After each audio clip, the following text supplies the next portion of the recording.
All right, let's dive right in. Today, we're opening up the playbook for what is, let's be honest, one of the toughest and most amazing jobs on the planet, being a parent. We're gonna break down some really big ideas into a guide that you can actually use when things get, well, tricky. And let's start with a feeling I bet is super familiar to a lot of you. You've been there, right? Your child is starting to lose it, you step in with the best intentions, trying to help, and then, boom, the whole situation just blows up. You wanted to be the calm in the storm, but somehow you just became part of the hurricane. It's so frustrating, and it's a cycle that's really, really common. So what's the way out of that cycle? Well, the sources we're digging into today all point to the same thing. The most powerful tool in your toolbox isn't some new discipline trick or a fancy sticker chart.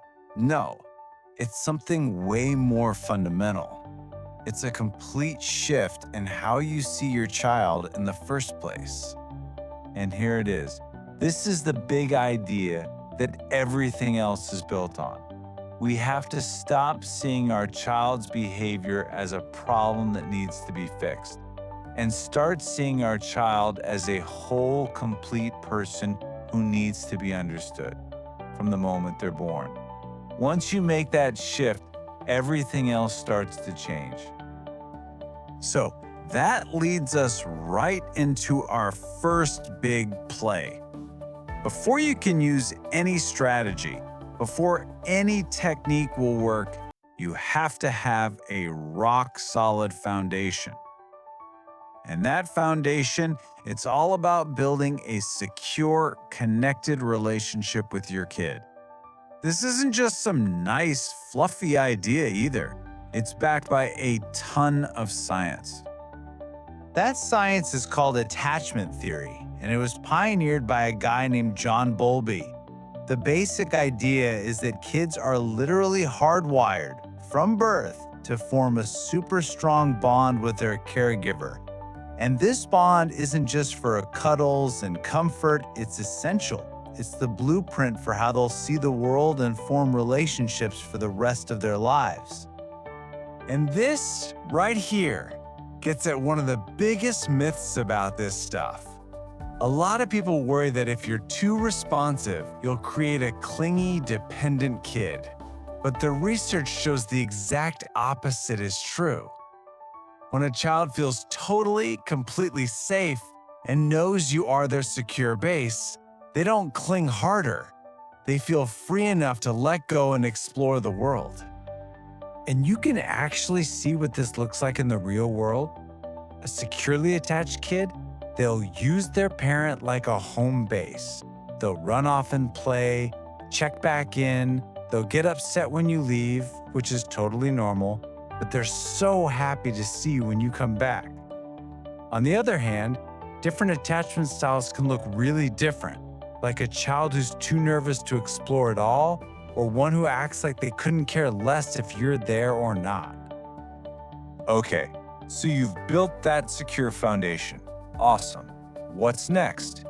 Well, that brings us to pillar number 2, your role in all of this.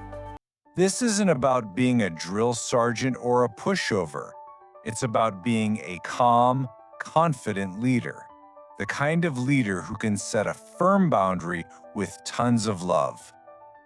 Let's just stop and totally redefine a word we throw around all the time: boundary. Dr. Becky Kennedy has this amazing way of looking at it. A boundary is not about screaming, "Don't do that!" It's a calm statement about what you, the parent, are going to do to keep things safe.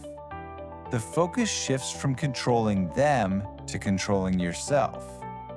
You see the huge difference here? Yelling, "Stop throwing blocks," is just an invitation to a power struggle. But saying, "I won't let you throw blocks. If you do, I'll put them away." Well, that's just a fact. It's not a threat, it's a promise. You're not asking them to stop. You're telling them you will stop them. It completely takes the fight out of it and puts you back in the driver's seat, calmly. Now, for those moments, you know the ones, the full-blown on-the-floor meltdowns. This phrase right here can be an absolute lifesaver. And it's not for them, it's for you. It's a mantra to repeat to yourself. It reminds you to separate who your kid is, a good kid, from what they're doing. They aren't being bad. They're having a hard time. And when they're having that hard time, our job isn't to punish them or give them a timeout. Our one and only job is to be the anchor in their emotional storm. There's a name for this. It's called co-regulation. They literally can't find their own calm in that moment, so they have to borrow ours. We lend them our regulated nervous system until theirs can settle down.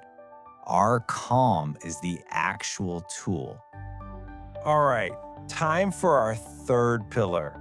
And I'm gonna warn you, this one can feel a little weird at first.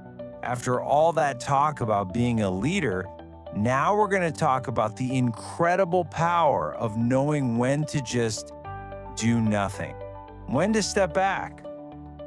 Experts like Janet Lansbury are huge champions of this idea. As parents, we feel this constant pressure to be doing something, entertaining, teaching, stimulating, but real, deep learning, that often happens in the quiet moments, when a child has the space and freedom to just figure things out on their own. So what does this actually look like? Okay, picture your kid getting super frustrated trying to put a puzzle piece in. Your instinct is to just do it for them, right? Fight that urge. Instead, try this. Step 1, just watch. Don't say anything, just observe. Step 2, acknowledge what's happening.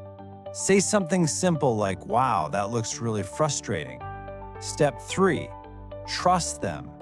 Send them the message with your calm presence that you believe they are capable of handling this struggle. Because here's the deal, when we rescue our kids from every little frustration, we're accidentally sending a message. And that message is, you can't do hard things without me. Over time, that can build a real dependency that can follow them right into their teenage years and beyond, making it harder for them to trust themselves. So, let's tie this all together. Building that secure base, leading with calm confidence, knowing when to step back. What is it all for?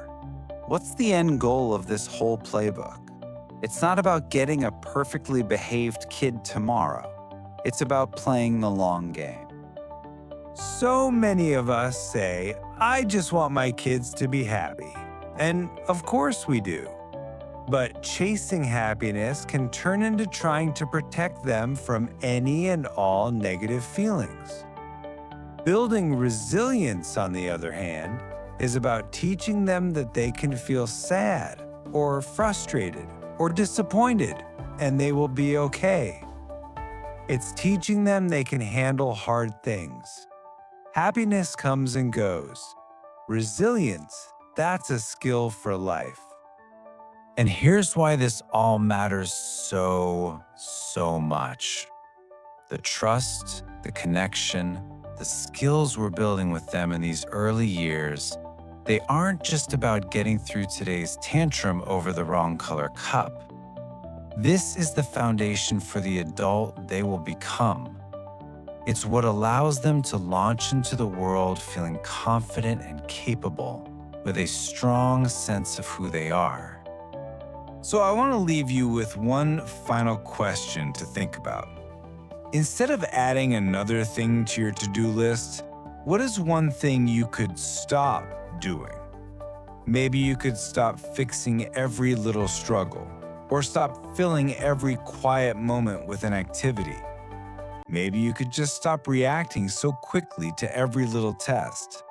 Sometimes, the biggest and best parenting move we can make is to simply do less and create the space for our kids to grow into who they're meant to be.